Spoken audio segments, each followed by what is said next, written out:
Yeah,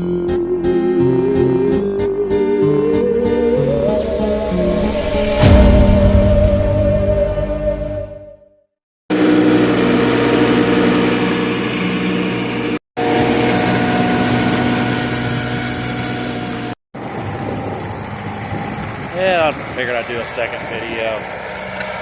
Show everybody this fine dirt, so to speak.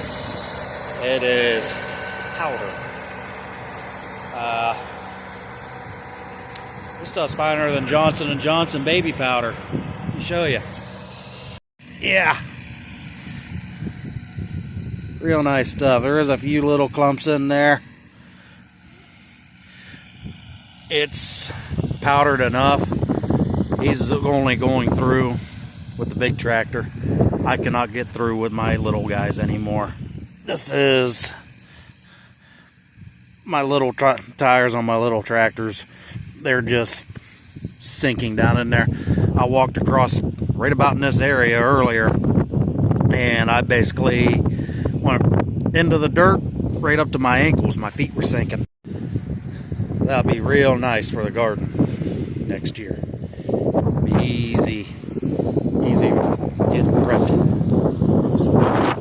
So, fall prepping, it helps out a lot.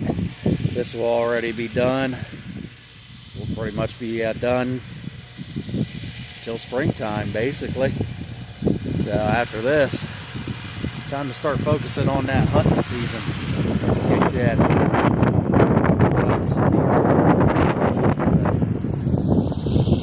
I did leave that thing running. Why it stopped, I don't know. I gotta get ready to start loading it up. We've been on this now for 6 or 7 hours. That dirt is nice. I think we're pretty well wrapping up. Till next time, don't forget, work with what you got. Later.